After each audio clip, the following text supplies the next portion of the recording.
اعوذ باللہ من الشیطان الرجیم بسم اللہ الرحمن الرحیم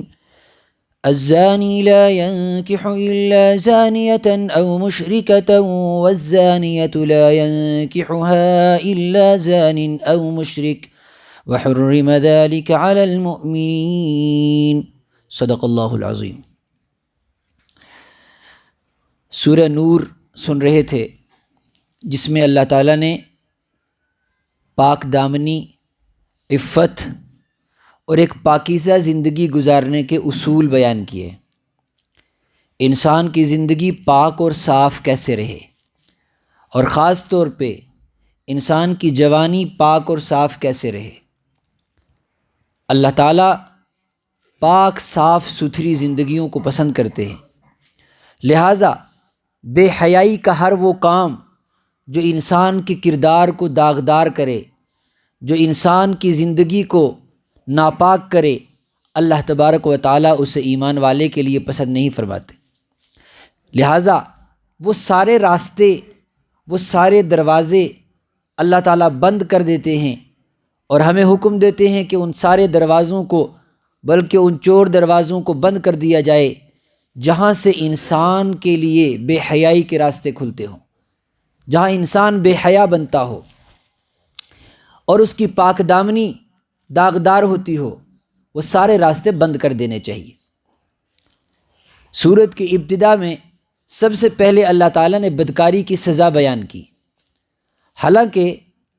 قرآن پاک میں کسی بھی جگہ پر ڈائریکٹ یہ حکم نہیں ہے کہ بدکاری مت کرو۔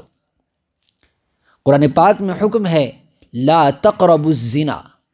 بدکاری مت کرو نہیں، بدکاری کے قریب ہی مت جاؤ، اس لیے کہ ایمان والے سے بدکاری ایکسپیکٹ ہی نہیں کی جا سکتی، امید ہی نہیں کی جا سکتی۔ فرمایا ان راستوں پر ہی مت چلو جو راستے انسان کو اس خبیث ترین گناہ تک پہنچا دیتے ہیں۔ لیکن اگر کوئی انسان اپنی فطرت کو چھوڑ ہی دے، اپنے کردار کو داغدار کر ہی بیٹھے، اور اللہ تعالیٰ نے جو دروازے بند کیے تھے، جو پردے رکھے تھے، وہ سارے پردے توڑ کر، اپنی فطرت کا، اپنے نیچر کا پردہ توڑ کر، شریعت کے حکم توڑ کر، معاشرے کو نقصان پہنچا کر، پورے معاشرے کے اندر نسلی نظام کو تباہ کر کے، خاندانی نظام کو تباہ کر کے، اخلاق اور اقدار کو، مورل ویلیوز کو ڈسٹرب کرنے کے بعد اگر کوئی یہ جرم کر بیٹھتا ہے تو اس کی سزا پھر یہ ہے کہ یا تو اگر وہ شادی شدہ ہے تو 100 کوڑے مارے جائیں، اور اگر شادی شدہ ہے تو اس کو پتھر مار مار کے مار دیا جائے، اور اگر غیر شادی شدہ ہے تو اس پر 100 کوڑے مارے جائیں۔ اور میں نے یہ بھی عرض کیا تھا کہ سزا کا مقصد انسان کو صرف تکلیف دینا نہیں، بلکہ سزا کا مقصد ہے جرم کو ایریڈیکیٹ کرنا، اور اس کے لیے ضروری یہ ہے کہ ایسی سزا ہو جو عبرت ناک بھی ہو، اور دوسرے اس سے سبق حاصل کریں، اور معاشرے سے وہ جرم ختم ہو، ایسی سزا ہو، اور دوسرے اس سزا کو مجمع میں دیکھیں تاکہ جو لوگ ذہن کے اندر گناہ کا پلان بنا رہے ہیں وہ سزا سے گھبرائیں اور اس گناہ سے پیچھے ہٹ جائیں۔ وَلْيَشْهَدْ عَذَابَهُمَا طَائِفَةٌ مِّنَ الْمُؤْمِنِينَ، مومنوں کی ایک جماعت اپنی آنکھوں سے وہ سزا دیکھے۔ سوال پیدا ہوا کہ اللہ تعالیٰ تو پردہ پوشی کرنے والے ہیں،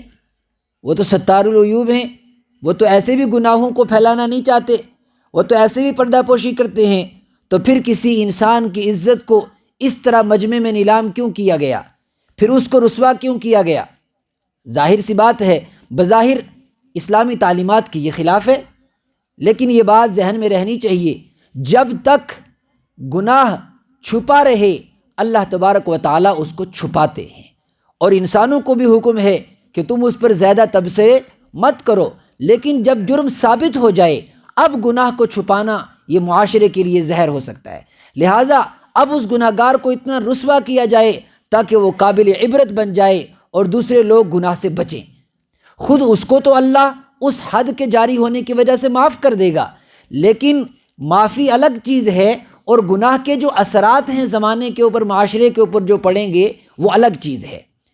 اس انسان کی معافی تو ہو جائے گی، جیسے کہ صحابہ کرام کے درمیان کچھ واقعات پیش آئے۔ ایک صحابی تھے، جب ان کے اوپر حد جاری کی گئی اور جب وہ زخمی ہوئے اور جب پتھر مارے جانے لگے، جب سر زخمی ہوا، کچھ لوگوں نے ہڈیاں ماری، وہ جب اس سے جب زخمی ہوئے تو وہ بھاگنے لگے، جب ادھر ادھر بھاگنے لگے، بعد میں بہرحال ان کا انتقال ہو گیا، تو کسی نے ان کی حالت پر ترس کھاتے ہوئے کچھ ایسے کلمات کہے جن سے ان کی شان میں کمی ہوتی تھی، تو آپ نے فرمایا تم ان کے بارے میں ایسی بات مت کہو، اس لیے کہ انہوں نے وہ توبہ کی ہے کہ جو سارے مدینہ پر تقسیم کر دی جائے تو کافی ہو جائے، ایسی توبہ کی ہے۔ تو وہ حد جو ہے وہ اس انسان کے لیے آخرت تو اس کی بنا گئی، اس کی آخرت تو بن گئی، لیکن اس کے گناہ کے جو اثرات پیچھے رہ جائیں گے، ان اثرات کو بچانے کے لیے یہ ضروری ہے کہ اللہ کی حد جاری کی جائے اور اس کا قانون جاری کیا جائے، تاکہ اس کے گناہ کے اثرات معاشرے میں نہ پھیلیں۔ اسی کو فرمایا تھا وَلْيَشْهَدْ عَذَابَهُمَا طَائِفَةٌ مِّنَ الْمُؤْمِنِينَ کہ مومنوں کی ایک جماعت اس حد کے جاری کرنے میں موجود رہے، تاکہ پھر جا کر تبصرہ ہو، پھر گناہ پر تبصرہ نہیں ہوگا، پھر اس کے بعد تبصرہ ہوگا سزا پر، اور سزا پر جتنا تبصرہ ہوگا وہ سارے عالم کے لیے اور پورے علاقے کے لیے امن کا سبب بنے گا۔ لیکن اگر گناہ پر تبصرہ ہوگا تو اس سے گناہ اور پھیلیں گے۔ آج کیا ہوتا ہے، سزا پر تبصرہ نہیں ہوتا، گناہ پر تبصرہ ہوتا ہے، اور گناہ کا تبصرہ بہت سارے لوگوں کو اور گناہ گار بنا دیتا ہے۔ مثال کے طور پر انسان کچھ بھی دیکھتا ہے اس کو لوگوں کے سامنے بیان کرنے لگ جاتا ہے، حالانکہ شریعت نے اس کے اوپر اگرچہ سخت سزا دی، لیکن اس کے آس پاس ایسی باؤنڈریز لگا دی کہ بلا وجہ کوئی گناہ پر تبصرہ نہ کرے۔ اگر کسی انسان نے ایسا کوئی گناہ ہوتے ہوئے دیکھا تو فرمایا کہ اس وقت تک زبان نہ کھولے جب تک 4 لوگوں کی گواہی معتبر نہ ہو جائے۔ 4 لوگوں کی گواہی ہوگی تب وہ زبان کھولے گا اور پھر جرم ثابت ہوگا، یا وہ انسان اقرار کرے گا، اگر اقرار پر جرم ثابت ہوگا تو حد جاری ہوگی، یا پھر 4 گواہ چاہیے۔ عام طور سے ایسا نہیں ہوتا کہ ایک انسان گناہ کر رہا ہو، 4 لوگ اس کو اس طریقے سے واضح طور پر دیکھیں کہ بالکل اس میں کوئی شک نہ رہے، لیکن ایسا ہو ہی نہیں سکتا جب تک 4 لوگ نہ آئیں اور حد جاری ہو جائے۔ 4 لوگوں کی گواہی ضروری ہے، اگر 3 ہوں گے تو اس بات کرنے والے کو 80 کوڑے مارے جائیں گے، اگر 2 ہوں گے تو اس بات کرنے والے کو 80 کوڑے مارے جائیں گے۔ جب تک 4 پورے گواہ نہیں ہوں گے اس وقت تک کسی گناہ کو ثابت نہیں کیا جا سکتا۔ تو دیکھیے، ایک طرف قرآن چھپا رہا ہے اور دوسری طرف اگر جرم ثابت ہو جاتا ہے تو اس انسان کو رسوا بھی کیا جا رہا ہے۔ یہ احکام شریعت کے اندر حکمت ہے۔ بہرحال الزانی لا ينكح الا زانیة او مشرکة والزانیة لا ينكحها الا زان او مشرک، آیت نمبر 3 ہے۔ اس میں اللہ نے فرمایا کہ بدکار مرد نکاح نہیں کرتا ہے مگر بدکار عورت سے یا مشرک عورت سے، اور بدکار عورت نکاح نہیں کرتی ہے مگر بدکار مرد سے یا مشرک مرد سے۔ وحرم ذلك علی المؤمنین، اور یہ بات مومنوں پر حرام کی گئی ہے۔ کیا مطلب آیت کا؟ مطلب یہ ہے، یہ کوئی اصول نہیں، یہ کوئی شرعی حکم نہیں ہے کہ جو بدکار مرد ہے اس کا نکاح صرف بدکار سے ہی ہو سکتا ہے یا صرف مشرک سے ہی ہو سکتا ہے،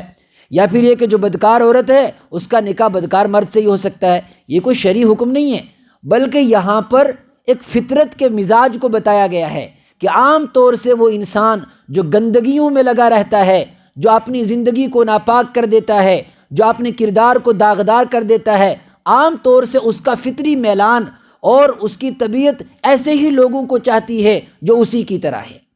اس لیے کہ اس کا اصل مقصد نکاح کرنا نہیں ہوتا، اس کا اصل مقصد اپنی خواہش کو پورا کرنا ہوتا ہے، پھر چاہے وہ ایمان والا ہو چاہے وہ غیر ایمان والا ہو۔ خواہش کو پورا کرنے کے لیے اپنا جو وہ اسپاؤس تلاش کرے گا، جو جوڑا تلاش کرے گا، اس کو صرف اپنی خواہش کو پورا کرنا ہے اور اس کو زنا کرنا ہے، پھر چاہے اس کے لیے اس کو کسی مشرکہ عورت کے ساتھ ہی کرنا پڑے، پھر وہ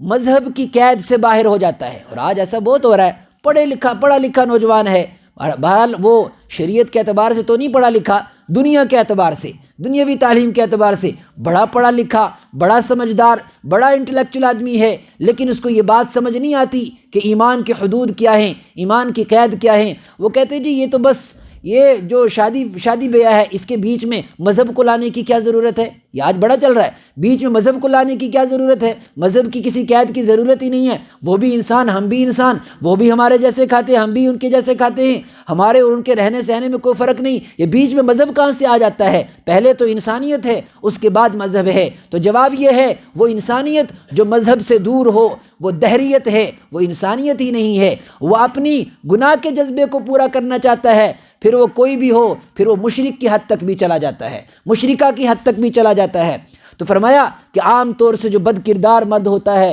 جو بد کردار عورت ہوتی ہے، وہ بد کردار مرد کی طرف ہی میلان کرتے ہیں اور بد کردار عورت کی طرف ہی میلان ہوتا ہے، پھر چاہے وہ بد کردار مشرکہ ہی کیوں نہ ہو۔ تو یہ ایک نیچر کی بات کو بتایا گیا۔ دراصل اس میں ایک اور پیغام ہے، پیغام یہ ہے کہ جو جیسی زندگی گزارے گا، پاکیزہ زندگی گزارے گا، اللہ تبارک و تعالی پاکیزہ جوڑے عطا کرے گا، جو گندی زندگی گزارے گا اللہ تبارک و تعالی اسے ویسا ہی جوڑا عطا کرے گا۔ الزانی لا ينکح الا زانیۃ او مشرکۃ، بدکار مرد بدکار عورت سے ہی تعلق جوڑتی ہے اور بدکار عورت بدکار مرد سے ہی تعلق جوڑتا ہے، یہ فطری میلان کی بات کہی گئی ہے۔ وحرم ذلک علی المؤمنین، اور یہ حرام کیا گیا مومنوں پر۔ کیا حرام کیا گیا؟